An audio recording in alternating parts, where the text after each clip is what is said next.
എൻ്റെ പേര് സൂര്യമുപ്പൻ. ഞാൻ അട്ടപ്പാടിയിൽ ആദിവാസി മൂപ്പൻ ഒരു പ്രസിഡൻ്റാണ്. അട്ടപ്പാടിൽ ഞാൻ ഒരു 3 ദിവസം ജയിലിൽ ഇരുന്നിട്ട് വന്നവനാണ്. നമ്മുടെ അട്ടപ്പാടി 2 ചട്ടമാണ്. കേരളത്തിലെ ഒരു ചട്ടം, അട്ടപ്പാടിക്ക് ഒരു ചട്ടം. ആനമുള്ളി കയറിയാൽ അപ്പുറത്ത് ഈ ചട്ടം പറഞ്ഞില്ല. ആനമുള്ളിക്ക് അപ്പുറം പറഞ്ഞില്ല, ഇപ്പുറത്ത് തന്നെ അടിക്കും, മണ്ണാർക്കാട് അടിക്കും. ഞാൻ പറഞ്ഞു വന്നത്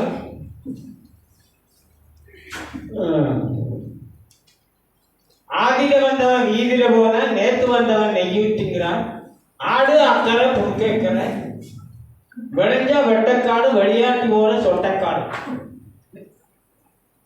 ഇതാണ് അട്ടപ്പാടി നടക്കുന്നത്. അതാണ് ഞാൻ ആദ്യം തന്നെ പറഞ്ഞത്, 3 ദിവസം ജയിലിൽ കിടന്നു വന്നവരാണ്. അപ്പൊ എന്നെ രക്ഷപ്പെടുത്തിയത് ഇവിടെ എല്ലാ ജില്ലയിൽ വന്നവരാണ്. അവഴി പോലീസ് സമരം ചെയ്തത്. അതുകൊണ്ടാണ് ഞാൻ പുറത്തു വന്നത്. ഇല്ലെങ്കിൽ 12 വർഷത്തിന് ജയിലിൽ കിടക്കണം. ഒരു ചെടി കിടത്തിയാൽ അതിന് വെള്ളം ഒഴിക്കണം. അപ്പോ നമ്മുടെ സാറ്, ഇതിന്റെ സാറ് നമ്മളെ രക്ഷപ്പെടുത്തിയതാണ്. 2 ദിവസത്തിന് 2 ദിവസം കളഞ്ഞിട്ടുണ്ടെങ്കിൽ നമ്മളെ തൂക്കിടണം. ഒരു സ്ഥലത്തിന്റെ ഒരു പ്രശ്നമാണ്. അങ്ങനെ ഒരു അപകടത്തിൽ പെട്ടാണ് നമ്മൾ ജയിലിൽ ഇരുന്നത്. അതാണ് എല്ലാ ജില്ലയിലിരുന്ന് നമ്മളെ പോലീസ് മുമ്പിൽ സമരം ചെയ്ത് ഞങ്ങൾ പുറത്തു വന്ന ആളാണ് അട്ടപ്പാടി. എല്ലാ ഭാഗത്തിലും അട്ടപ്പാടിയിൽ 192 ഊരുണ്ട്. ആദിവാസി ഊരുകളിൽ എന്റെ ഊർ തന്നെ 7 ഊരുണ്ട്. 7 ഊർക്ക് മൂപ്പനാണ് ഞാൻ അട്ടപ്പാടിയിൽ. അതാണ് ഞാൻ പറഞ്ഞത്. അട്ടപ്പാടിൽ എല്ലാ പൂര ഞാൻ പഠിപ്പറിവില്ലാത്ത മൂപ്പനാണ്. ഞാൻ വിദ്യാഭ്യാസമൊന്നുമില്ല. ഇപ്പൊ അത് പേപ്പർ തന്നെ ഞാൻ ബാഗിലിട്ടു. അതെ കൊണ്ടുപോയി എൻ്റെ മകനെ അടുത്ത് എൻ്റെ പേരക്കുട്ടിയെടുത്ത് കൊടുക്കും. അവർ വായിച്ച് കാണിക്കണം. ഞാൻ അങ്ങനത്തെ ഒരാളാണ്. ഞാൻ പറഞ്ഞത് അട്ടപ്പാടിയിൽ ഒന്ന് ഊർക്കുട്ടുണ്ട്. ഊർക്കുട്ടത്തിന് ഒരു വിലയില്ല. ഞങ്ങള് ആരോ വിളിച്ചു, പിന്നെ ജില്ലാ കളക്ടറെ വിളിച്ചു, ആശുപത്രിയിലുള്ള സ്റ്റാഫുകളെ വിളിച്ചു, പഞ്ചായത്തിലുള്ള മെമ്പർമാരും അവരുടെ സെക്രട്ടറി എല്ലാവരും വിളിച്ചു. അല്ല, പോലീസ് അടക്കം വിളിച്ചു. ഊർക്കുട്ട നടത്തി. അങ്ങനെ അത് ഒരു നിലവാരം ഇതുവരെ വന്നിട്ടില്ല. ഊർക്കുട്ടം ഇതുവരെ അത് അമീൽപ്പെടുത്തിയിട്ടില്ല. അതൊരു സങ്കടമുണ്ട് ഊർക്കുട്ടത്തിൽ. ഏതൊരു അങ്ങനെ ഒരു ഇത് മെൻസിൽ എഴുതിയിട്ടുണ്ടായില്ല. ഞങ്ങളെ കറക്റ്റായിട്ട് എഴുതി വെച്ചിട്ടുണ്ട്. ഈ പാവപ്പെട്ടവരുടെ എത്ര വിഭാഗങ്ങളുണ്ടോ അത്ര ഇത് ഞങ്ങൾ എഴുതി വെച്ചിട്ടുണ്ട്. അല്ല, ഒരു കാര്യം പാസ്സാക്കുന്നില്ല. അട്ടപ്പാടിയിൽ ഈ പെസ 5 ഷോഡുകൾ 6 ഷോഡുകൾ ഉണ്ട് എന്നാണ് പറയേണ്ടത്. അത് അമീൽപ്പെടുത്തുന്നില്ല അട്ടപ്പാടിയിൽ. അത് വന്നാൽ ആദിവാസികൾക്ക് നല്ല ഒരു ഗുണമുണ്ട്. പെസ ഈ 5 ഷോഡുകൾ 6 ഷോഡുകൾ വന്ന് തന്നെ പെസ നമുക്ക് കിട്ടും. അത് ഉണ്ട് എന്നാണ് പറയുന്നത്. എന്നാൽ ഈ മാറി മാറി വന്ന സർക്കാർ പുറത്തു വിടുന്നില്ല. നമ്മൾ എപ്പോഴും ആ പഴയ രീതി തന്നെ ആദിവാസികൾ ഇരുന്ന വരുന്നതാണ്. അട്ടപ്പാടിയിൽ 3 വിഭാഗമുണ്ട്. ഒന്ന് ഇരുളൻ, ഒന്ന് മുടുകൻ, ഒന്ന് കുറുമ്പൻ. അപ്പൊ ഞങ്ങൾ ഈ മലയെ നോക്കി പട്ടി ഓടിച്ചപ്പോഴാണ് ഞങ്ങൾ കുറച്ചിട്ട് കിടക്കും. ഒരു കാര്യം നടക്കുന്നില്ല. അതാണ് ഞാൻ പറഞ്ഞത്. ആട് മലയിൽ മേയാറുണ്ട്. നമുക്ക് കിട്ടുന്നത് എന്താ? വളപ്പൊടി മാത്രം കിട്ടും. അതാണ് ഞാൻ പറഞ്ഞത്. ആട് അക്കരെ പുറത്തേക്കറയാണ്. അത് ഒരുപാട് ബുദ്ധിമുട്ടുണ്ട്. അപ്പൊ ഇന്നൊന്നും ഞങ്ങളുടെ അട്ടപ്പാടിയിൽ പൂര കംപ്ലീറ്റ് റിസോർട്ടാണ്. ആദിവാസി മേഖല റിസോർട്ട് ഉണ്ടാകാൻ പാടില്ല. കംപ്ലീറ്റ് റിസോർട്ടാണ്. കന്നുകാലി മേഖല ഒരു വഴിയില്ല. ഒരു ദിവസത്തിന് എത്ര വണ്ടി? ഒരു 100 വണ്ടി 200 കാർ വരും കന്നുകാലി പോകുന്ന വഴിക്ക്. അതാണ് അട്ടപ്പാടി. ഒന്ന് ഈ ഊരുകളിൽ മൂപ്പന്മാർക്ക് ഒരു വിലയും തലയില്ല. മൂപ്പന്മാർ തീരെ വിലയില്ല. ഒന്ന് അതിൽ ആശാവർക്കർ, ഒന്ന് പ്രൊമോട്ടർ, നിന്നൊരു പേരുണ്ട്, അത് മറന്നിപ്പോ. അങ്ങനെ 3 ആൾ ഊരിലുണ്ട്. അപ്പൊ നമ്മൾ ഇവരെല്ലാം നമ്മൾക്ക് എല്ലാം സഹായിക്കുന്നുണ്ട് നമ്മൾ ഉപ്പന്മാർ നിൽക്കുന്നത്. ഉപ്പന്മാർക്ക് ഒരു വിലയില്ല. പോലീസിന്റെ എത്ര ഒരു SI, ഒരു ഏട്, ഒരു പോലീസ്, അങ്ങനെ 3 ആളുള്ള നമ്മുടെ ആദിവാസി ഊരിലെല്ലാം അങ്ങനെ 3 ആളുണ്ട്. ആ 3 ആളിന് ഒരു വിലയില്ല. അപ്പൊ സർക്കാർ അവർ വെച്ച ഉള്ള ആൾക്കാർക്ക് മാത്രമേ വില ഉണ്ടാവും. അതാണ് ഊരുകൾ നശിപ്പിച്ചു പോകുന്ന കാരണം. ഒന്ന്, ആദിവാസികൾക്ക് അന്ന് നല്ല കൃഷി ചെയ്ത് നല്ല ആരോഗ്യമായി ജീവിച്ചവരാണ്. ഇന്ന് ഒരുപാട് നമ്മുടെ ഭൂമി പോയി, ഒരു കൃഷിയെ പറ്റില്ല. ഇന്ന് കമ്പയിട്ടല്ല അല്ല പൂര അനിമിയ രോഗമാണ് അട്ടപ്പാടി. കൃഷിയിലേക്ക് ആദിവാസികളെ കമ്പയിൽ ഒരു 7 വിധ ഒരു 9 വിധ ധാന്യം കഴിച്ചവരാണ് അട്ടപ്പാടി. ഇന്ന് ഒരുപാട് നമ്മുടെ കൃഷിയുടെ പൂർണ്ണ നഷ്ടപ്പെട്ടു പോയി. ഇപ്പൊ പാസ്സായി കൊണ്ടുവരുന്നുണ്ട്. ഒന്ന് മില്ലറ്റ് പദ്ധതി, ഒന്ന് തണൽ, ഇങ്ങനെല്ലാം പദ്ധതി കൊണ്ടുവരുന്നുണ്ട്. അങ്ങനെ കൊണ്ടുവന്നാൽ അതിൽ മൂപ്പന്മാർ ചേർക്കുന്നില്ല. ഒന്ന് അറിയാത്ത കുട്ടികളാണ് അവിടെ ചേർത്തിട്ട് കമ്മിറ്റിയിൽ എടുത്തിട്ട് 5 ആൾ 2 ആൾ തിരഞ്ഞെടുക്കും. അവർക്ക് എന്തറിയോ, ഏക്കരത്തിന് എത്ര വിത്തുള്ളവർക്കറിയോ? ഒന്നറിയില്ല. അന്ന് 6 മാസം വോട്ട് വിത്തിട്ട് കിണ്ടൽ കണക്ക് 100 കിണ്ടൽ 50 കിണ്ടൽ ധാന്യം എടുത്തതാണ്. ഇപ്പൊ അതില്ല. അല്ല ഒരുപാട് ബുദ്ധിമുട്ടിലാണ് ഇപ്പൊ ജനങ്ങളുള്ളത്. അത് പല കീരകൾ തിന്നു. അതല്ല ഇല്ല. കൃഷി തപ്പീറ, ആനയുടെ ശല്യം, പന്നിയുടെ ശല്യം. ഒരു കൃഷി ഓഫീസുണ്ട്. കൃഷി ഓഫീസ് എന്തിനാണ്? ജനങ്ങളുടെ വണ്ടിയിലാണ് ഉള്ളത്. അത് നമുക്കൊരു മൃഗങ്ങളെ തടയാനുള്ള ഒരു സംവിധാനം ചെയ്തിട്ടുണ്ട്. അതില്ല. ഒരു ഊരിനാളില് ഈ പദ്ധതിയിൽ 5 ആളിനും 6 ആളിന് മാത്രം കൃഷി ചെയ്യാനുള്ള സംവിധാനം കൊടുക്കും. അപ്പോ ഇതാണ് നമ്മുടെ അട്ടപ്പാടിയിലുള്ള ബുദ്ധിമുട്ടുകൾ. അതിന് ഞാൻ ഈ അതിനകത്ത് പലനാണ് ഈ കാര്യങ്ങൾ പറഞ്ഞത്. നമ്മുടെ ദളിത് വിഭാഗത്തിൽപ്പെട്ട ഈ സംഘടനയിൽ നമ്മൾ ഇന്ന് വരുന്ന തലമുറക്കാരും നമ്മൾ അതിന് കഷ്ടപ്പെടണം. ഞങ്ങൾ കഷ്ടപ്പെട്ട പോലെ ഇനി വരുന്ന കുട്ടികൾക്ക് അത് ബാധിക്കാൻ പാടില്ല. ഇത്രയും കാര്യങ്ങൾ എൻ്റെ വാക്കുകൾക്ക് നന്ദി, നമസ്കാരം. എൻ്റെ പേര് രതീഷ് എന്നാണ്. ആദിവാസി മുന്നേറ്റ സമിതി നമ്മുടെ പ്രവർത്തനം. അതേപോലെ തന്നെ ഞാനൊരു ആദിവാസി വിഭാഗത്തിൽപ്പെടുന്ന ആളാണ്. എന്നാൽ എൻ്റെ മുമ്പൊരു പ്രശ്നം എന്ന് പറഞ്ഞാൽ നമ്മുടെ കുറേ ആളുകൾ മലയാളം എന്ന് പറഞ്ഞുകൊണ്ട് വെട്ടിപ്പാർക്ക ഡിസ്ട്രിക്റ്റും കുറേ ആളുകൾ വേടൻ എന്ന് പറഞ്ഞുകൊണ്ട് വെട്ടിജാതി ഡിസ്ട്രിക്റ്റും ഉണ്ട്. അപ്പോൾ ഞാൻ പറയുമ്പോൾ ഈ 2 ഇതിലേ പറയുന്നുള്ളൂ. അപ്പം ഇവിടെ നമ്മൾ ചർച്ച ചെയ്ത ഒരു വലിയ കാര്യം, നമ്മുടെ പേഴ്സണലി ആദ്യം പറയട്ടെ, ഈ ഓവർഗീകരണത്തിനെ ഞാൻ സപ്പോർട്ട് ചെയ്യുന്നില്ലാത്തവരാണ്. കാരണം അതിനൊക്കെ ന്യായങ്ങളുണ്ട്. പക്ഷേ അത് പറയുമ്പോഴും അതിതുപോലെ വിഭാഗങ്ങളെന്ന് പറയുന്ന വിഭാഗങ്ങൾ അല്ലെങ്കിൽ വേറെ കമ്മ്യൂണിറ്റി ഉൾപ്പെടുന്ന ഒരു വിഭാഗം കേരളത്തിലുണ്ട്. കേരളത്തിലൊരു സർവേ നടത്തിയാണ് കേരളത്തിൽ അതിതുപോലെ വിഭാഗം എന്ന് പറഞ്ഞുകൊണ്ട് 5 വിഭാഗങ്ങളെ കണ്ടെത്തിയിട്ടിരിക്കുന്നത്. സർക്കാരിൻ്റെ കയ്യിൽ ഒരു കണക്കുള്ളതാണ്. അവരുടെ ജനസംഖ്യ നമ്മൾ പറയുമ്പോൾ നമ്മൾ 1,25,000 എന്നൊക്കെ പറയുമെങ്കിൽ പോലും അത് എത്രയാണെന്നുള്ള കാര്യത്തിൽ കൃത്യതയൊന്നുമില്ല. എങ്കിൽ പോലും അവർ ഉയർത്തുന്ന ഒരു ഭാഗത്തെ നമ്മൾ തള്ളിക്കറയാതിരിക്കാൻ പറ്റത്തില്ല. കാരണം എന്താണെന്ന് ചോദിച്ചാൽ ഐക്യം കൊണ്ട് അല്ലെങ്കിൽ ഐക്യം തകരുമെന്ന് പറയുമ്പോൾ ഉള്ള ഐക്യം ആണോ എന്നുള്ളതാണ് ആദ്യം നമ്മൾ ചർച്ച ചെയ്യുന്നത്. ഈ പറയുന്ന ഐക്യം നമ്മളുടെ ഇടയിൽ ഉണ്ടോ? ഉള്ള ഒരു ഐക്യത്തെ കുറിച്ചല്ല നമ്മൾ അത് ഇല്ലാതാകുമെന്ന് പറയുന്ന ഒരു ആശങ്കപ്പെടേണ്ടതുണ്ട്. ആ ഐക്യം ഉണ്ടോ എന്നുള്ളതാണ് നമ്മൾ ആദ്യം ചിന്തിക്കേണ്ടത്. അതായത് ഈ പറയുന്ന ഉപജാതി വിഭാഗം, അതായത് ഈ 5 വിഭാഗങ്ങളുടെ ഒരു ബാധ്യത മാത്രമല്ല ഇവിടെ സംവരണം നിലനിർത്തുന്നത്.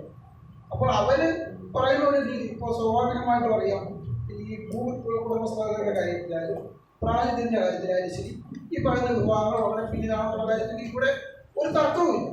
അപ്പോൾ അവരത് പറയുമ്പോൾ അതിൽ ഒരു നീതി ഉണ്ടെന്ന് കാണാൻ നമുക്ക് പറ്റണം, അവരെ കൂടെ നമുക്ക് ചേർത്ത് പിടിക്കാൻ പറ്റണം. അതിനെന്താണ് സൊല്യൂഷൻ? ഇൻക്ലൂഷനും എക്സ്ക്ലൂഷനും പറ്റത്തില്ല എന്ന് പറയുമ്പോഴും നമുക്കറിയാം അത് സാധ്യമല്ല. പക്ഷേ അവർ ഉന്നയിക്കുന്ന നാളെ നമുക്കൊരു ഒറ്റൊരു കാര്യം ചിന്തിക്കാം. അതായത് കേരള ഗവൺമെൻറ് ഈ 5 വിഭാഗങ്ങൾക്ക് നാളെ എന്തെങ്കിലും തരത്തിൽ പുതിയൊരു പാക്കേജോ അല്ലെങ്കിൽ വേറെ എന്തെങ്കിലും ഒരു പദ്ധതിയോ കൊണ്ടുവന്നാൽ അതിനെ ഇതിരിക്കുന്ന ആരും എതിർക്കാൻ സാധ്യതയില്ല എന്നാണ് ഞാൻ മനസ്സിലാക്കുന്നത്. മാത്രമല്ല ഈ പറയുന്ന 8%, എൻ്റെ ഒരു വലിയൊരു ആശങ്ക അതാണ്. ഈ പറയുന്ന 8% അല്ലെങ്കിൽ 10%, ഈ 10% പുറത്തു കൊടുത്താൽ ആർക്കും എതിർപ്പുണ്ടാകാൻ സാധ്യതയില്ല. പക്ഷേ അത് നിലവിലുള്ള സാഹചര്യത്തിൽ ആ 10 പുറത്തേക്ക് പോകാൻ സാധ്യതയില്ല എന്നാണ് നമ്മൾ മനസ്സിലാക്കുന്നത്. ഈ 10 പിരിക്കാനേ സാധ്യതയുള്ളൂ. പക്ഷെ അതിനെ നമുക്ക് അംഗീകരിക്കാനും പറ്റില്ല. പക്ഷെ അവർ ഈ പറയുന്ന ഒരു സാധനമുണ്ട്. അപ്പോൾ ഞാനൊരു നിർദ്ദേശം അല്ലെങ്കിൽ എനിക്ക് തോന്നിയിട്ടുള്ളൊരു കാര്യം, സ്വാഭാവികമായിട്ടും ഈ പറയുന്ന അതിദുർബല വിഭാഗം എന്ന് പറയുന്ന കമ്മ്യൂണിറ്റിയും പ്രാർത്ഥന ഗോത്രവുമാണ്. അവർക്ക് വേണമെങ്കിൽ ഒരു പക്ഷേ നമുക്ക് ഈ പറയുന്ന പട്ടികജാതി തൊഴിലാളിയുടെ ഒരു പ്രധാനമായിട്ടും ഇത് പറയുന്നു. അപ്പോൾ ആ നിലയ്ക്ക് പറയുമ്പോൾ വേണമെങ്കിൽ ഒരു നിർദ്ദേശം നമുക്ക് വെച്ചുകൂടെ? അതായത് ആ ഒരു സംവരണം അവർ കൊടുക്കുമ്പോൾ ആദ്യത്തെ 8 പരിഗണിക്കുമ്പോൾ അതിദുർബല വിഭാഗത്തിൽ നിന്ന് 1-2 പേരെ ആദ്യത്തെ ഇനി പരിഗണിച്ചോട്ടെ, വേണമെങ്കിൽ ആ ഒരു നിർദ്ദേശം വയ്ക്കാറുണ്ട്. അതുകൊണ്ട് തന്നെ പട്ടികവർഗ ലിസ്റ്റിലേക്ക് പരിഗണിക്കുന്നു. മാത്രമല്ല അതിനകത്തൊരു ക്ലോസ് പറയുന്നുണ്ട് ഈ ആദായ വ്യവസ്ഥ വരുന്നു. അപ്പോൾ അതുപോലെ തന്നെ പട്ടികവർഗത്തിൽ ഈ 2% പറയുന്നു. ഈ 2% പറയുമ്പോൾ അതിൽ ഏറ്റവും പിന്നോക്കം നിൽക്കുന്ന പണിക വിഭാഗത്തിലുണ്ട്. അതായത് അന്തത്തിൽ നമ്മൾ പറയുന്നുണ്ട് ഈ പറയുന്ന കാറ്റഗറിയിലെ പ്രാതിനിധ്യം, അതായത് ലിസ്റ്റ് വെച്ചുകൊണ്ടാണ് ഞാൻ പറയുന്നത്. ലിസ്റ്റിൽ ഇവരുണ്ടെങ്കിൽ ഇല്ലാത്ത ആൾക്ക് കൊടുക്കാൻ പറ്റും. അപ്പോൾ അവരെ ഉണ്ടെങ്കിൽ വേണമെങ്കിൽ ഇവർ ഈ പറയുന്ന പ്രാർത്ഥന ഗോത്ര വിഭാഗങ്ങളിൽപ്പെട്ട പണിയാർ അല്ലെങ്കിൽ ഈ പറയുന്ന സമുദായത്തിൻ്റെ ആരെങ്കിലും ഉണ്ടെങ്കിൽ അവർക്ക് വേണമെങ്കിൽ ആദ്യത്തെ ഒരു പരിഗണന കൊടുക്കട്ടെ. അവർക്ക് എന്തെങ്കിലും ആശങ്കകൾ ഉണ്ടെങ്കിൽ അത് പരിഹരിക്കപ്പെടേണ്ട ബാധ്യത നമുക്കുണ്ട്. അതുകൂടെ നമ്മൾ ചെയ്യണം. അല്ലാതെ നമ്മളുടെ ഇതിന് വരുന്നത് പോകുന്നത് മാത്രമല്ല. ഈ ഇതിൻ്റെ അകത്ത് തന്നെ വളരെ കൃത്യമായിട്ട് പറയുന്നുണ്ട് ഈ പറയുന്ന വിഭാഗങ്ങൾ ഇല്ല എങ്കിൽ മറ്റു വിഭാഗങ്ങളെ പരിഗണിക്കാൻ പറയുന്നുണ്ട്. അപ്പോൾ വേണമെങ്കിൽ എന്നാണ് ഞാൻ പറയുന്നത്. നമ്മൾ ആ ഒരു ചർച്ച എത്തപ്പെട്ടിട്ടുണ്ടോ എന്ന് എനിക്കറിയില്ല. വേണമെങ്കിൽ ഈ പറയുന്ന വിഭാഗങ്ങൾക്ക് അങ്ങനെ ഒരു പ്രശ്നം പറയുന്നുണ്ടെങ്കിൽ അവരുടെ വിഭാഗത്തിൽ നിന്ന് ആരെങ്കിലും ഒരു ലിസ്റ്റ് വന്നിട്ടുണ്ടെങ്കിൽ ആ ലിസ്റ്റിൽ ആളുണ്ടെങ്കിൽ അവരെ വേണം ആദ്യം പരിഗണിച്ചോട്ടെ. അതൊന്ന് സപ്പോർട്ട് ചെയ്യാൻ ഈ പറയുന്ന ഐക്യക്കാർ തയ്യാറാകുമെന്നുള്ള ചോദ്യം. അത് വേണമെങ്കിൽ അങ്ങനെ ഒരു നിർദ്ദേശം വെക്കാവുന്നതാണ്. അവരെ ഉത്തേജ് വേണമെങ്കിൽ അവർക്ക് കൊടുക്കാം. ആ ഒരു നിർദ്ദേശം. അതുപോലെ തന്നെ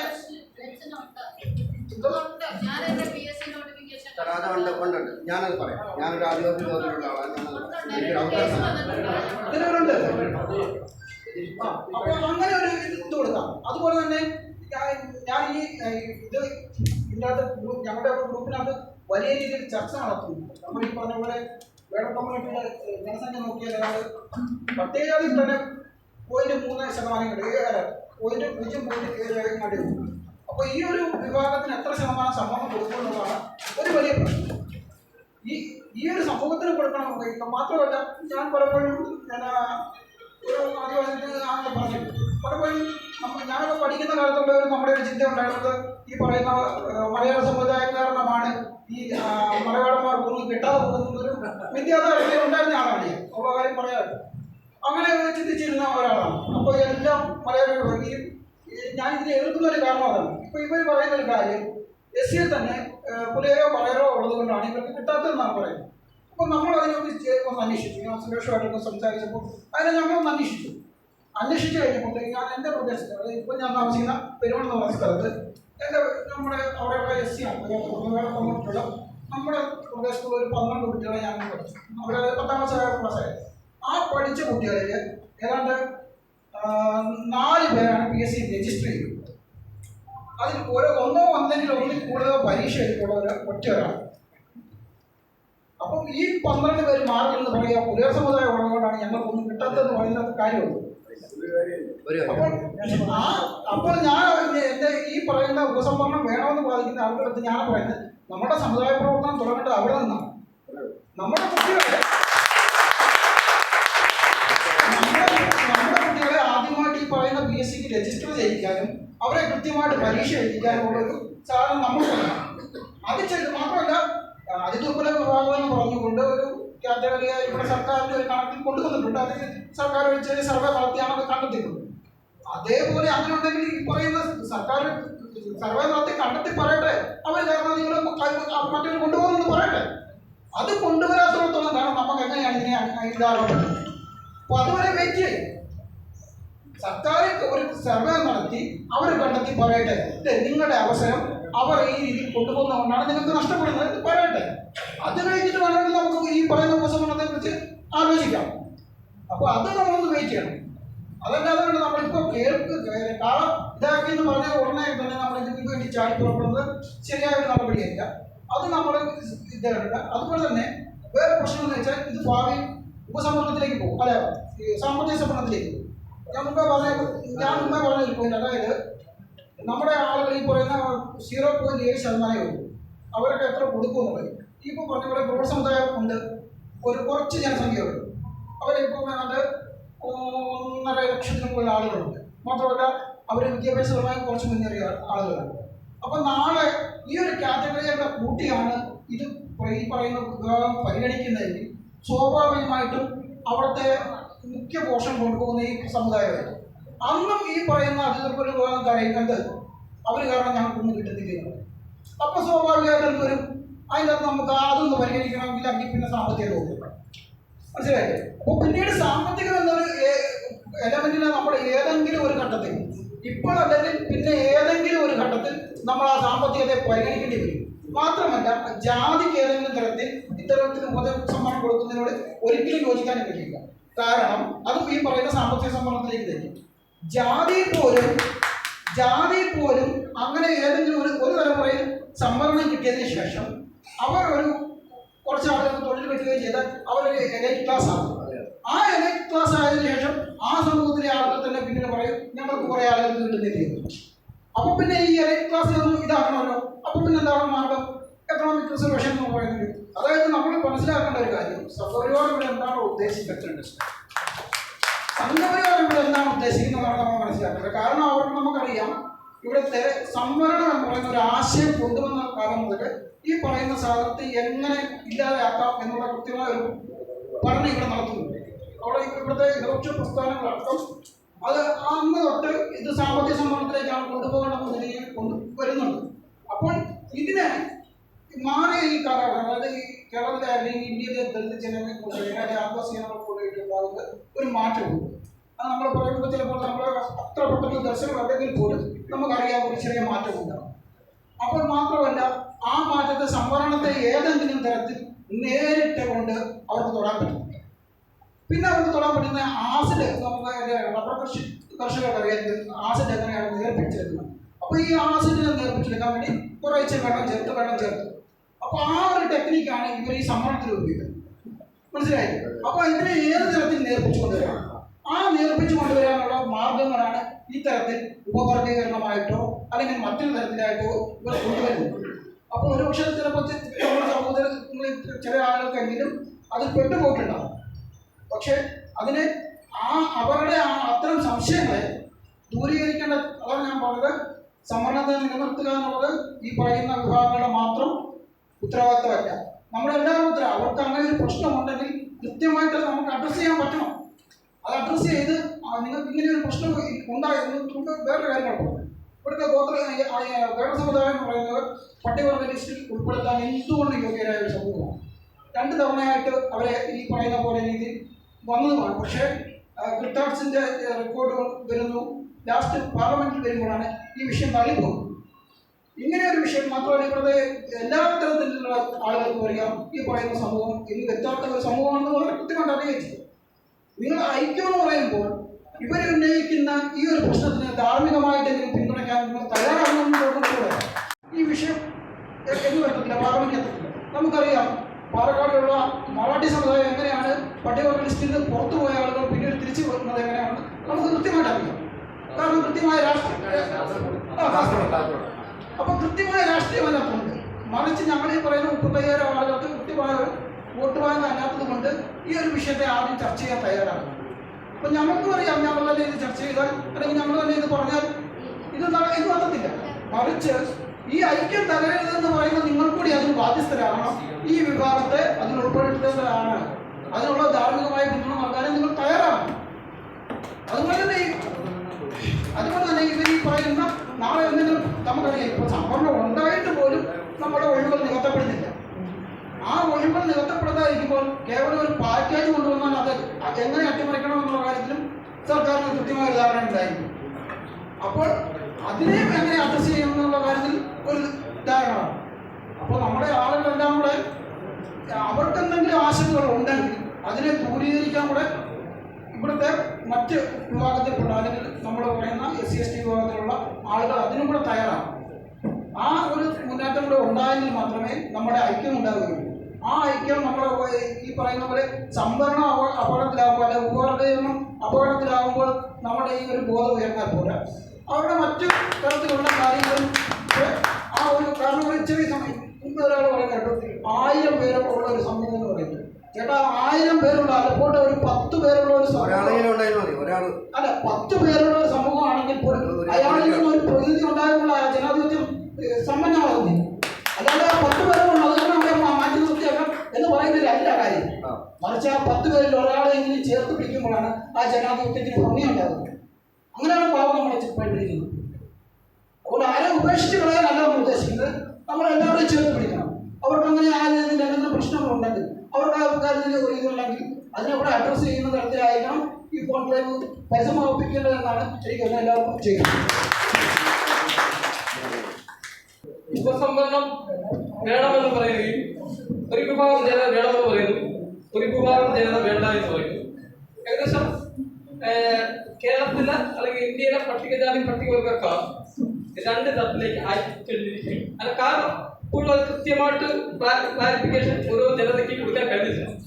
ഇപ്പോൾ നമ്മുടെ രതീഷ് പറഞ്ഞതുപോലെ DCK വളരെ ഗൗരവമായിട്ട് ഇനിഷ്യേറ്റീവ് ഏറ്റെടുക്കുമ്പോൾ തമിഴ്നാട് ചക്രിയ എന്ന വിഭാഗത്തിന് 8% എനിക്ക് തോന്നുന്നു ഉപസംവരണം കൊടുത്തുകൊണ്ട് നടപ്പിലായിക്കൊണ്ടിരിക്കും. 3% കൊടുത്തോണ്ടിരിക്കും. അതേ DCK കേരളത്തിൽ വരുമ്പോൾ ഉപസംവരണം വേണ്ട എന്നൊരു നിലപാടിലേക്ക് നിൽക്കുന്നു. ഇങ്ങനെ നിൽക്കുമ്പോൾ എന്നെപ്പോലുള്ള വേടൻ ഗോത്രത്തിൽപ്പെട്ട അല്ലെങ്കിൽ അതിദുർബല പാക്കേജിൽപ്പെട്ട വിഭാഗങ്ങൾ DCKയുടെ അല്ലെങ്കിൽ മറ്റ് ആർക്കുള്ള നിലപാടുകൾ നമുക്ക് എങ്ങനെയാണ് മുന്നോട്ട് പോകാൻ പറ്റും? ഇവിടെ വേടൻ ഗോത്രത്തിൽപ്പെട്ട കഴിഞ്ഞ വർഷമാണെന്ന് എനിക്ക് തോന്നുന്നു MBBS നമ്മുടെ പയ്യൻ അഡ്മിഷന് വേണ്ടി പോവുകയുണ്ടായി. അഡ്മിഷൻ ടൈമിലെത്തിയപ്പോൾ അദ്ദേഹത്തെ പുറന്തള്ളി. അദ്ദേഹത്തിന് അഡ്മിഷൻ കിട്ടിയില്ല. അത് ഗീതയുടെ വളരെ വ്യക്തമാണ് അറിയാവുന്നത്. അത് ഇപ്പോൾ നമ്മളിവിടെ ചർച്ച ചെയ്യുന്നത് ഉപസംവരണം ഉണ്ടായിരുന്നെങ്കിൽ ആ കുട്ടിക്ക് അഡ്മിഷൻ കിട്ടിയാൽ ഇതുപോലെ നിരവധി കേസ് ഏകദേശം എന്റെ കണക്കിൻ പ്രകാരം കേരളത്തിൽ 35,000-ഓളം വേടന്മാർ കൊല്ലം, തിരുവനന്തപുരം, കോട്ടയം, ആലപ്പുഴ ഡിസ്ട്രിക്റ്റിലുണ്ട്. അതിൽ ഏകദേശം 122-ഓളം പേർ മാത്രമേ സർക്കാർ ഉദ്യോഗസ്ഥരുള്ളൂ. ബാക്കി വിദ്യാഭ്യാസപരമായിട്ട് നേരത്തെ ആരാ പറയുന്നുണ്ട് PSC പരീക്ഷയിൽ അവർ ബ്രില്യൻ്റ് അല്ല. ഏകദേശം ഇന്ന് നിലവിലിരിക്കുന്ന 1992 വേടന്മാർക്ക് വേണ്ടി പ്രത്യേക വിദ്യാഭ്യാസ ഫണ്ട് ഗവൺമെന്റ് നയപ്രഖ്യാപനം നടത്തിയിട്ടുണ്ട്. മന്ത്രി സ്റ്റൈബൻഡ് പോലുള്ള അത്തരം സ്റ്റൈബൻഡുകൾ നമ്മുടെ കുട്ടികൾക്ക് കിട്ടിയ ശേഷമാണ് വിദ്യാഭ്യാസത്തിൽ അവർ മുൻപന്തിയിലെത്തിയത്. ആ മുൻപന്തിയിലെത്തിയ അടിസ്ഥാനത്തിൽ ഏകദേശം ഇന്ന് ഒട്ടനവധി വിദ്യാർത്ഥികൾ PSC പോലുള്ള പരീക്ഷകൾ അറ്റൻഡ് ചെയ്യുന്നുണ്ട്. അറ്റൻഡ് ചെയ്യുമ്പോൾ അവർ ഉദ്യോഗതലങ്ങൾ എത്തിപ്പെടുന്നില്ല. കേവലം 10-100 വിദ്യാർത്ഥികൾ മാത്രമേ ഉദ്യോഗതലത്തിലേക്ക് എത്തുന്നുള്ളൂ. അപ്പൊ അതിനൊക്കെ കാരണം ഉപസംവരണം പോലുള്ള സാധ്യത വരണമെങ്കിൽ അല്ലെങ്കിൽ അത് പദ്ധതി വരണമെങ്കിൽ നമ്മുടെ ആൾക്കാർക്ക് രക്ഷപ്പെടാൻ പറ്റിയ സാധ്യതയുണ്ട്. പക്ഷേ ഈ വിഷയത്തിൽ ഗൗരവമായി ഞാൻ ഇടപെടുന്നത് ഇത് രാഷ്ട്രീയമായിട്ടാണ്. കാരണം ഇവിടെ BJP കണ്ട അല്ലെങ്കിൽ പട്ടികജാതിക്കാരെ ഭിന്നിപ്പിക്കാനുള്ള ഒരു കുതന്ത്രമായിട്ടാണ്. പക്ഷെ ആ കുതന്ത്രത്തിന്റെ ഭാഗം നടക്കുമ്പോൾ മറ്റൊരു ഭാഗം നോക്കുമ്പോൾ നമ്മുടെ ആൾക്കാർ പട്ടിണിയിൽ പരിവർത്തനത്തിലാണ്.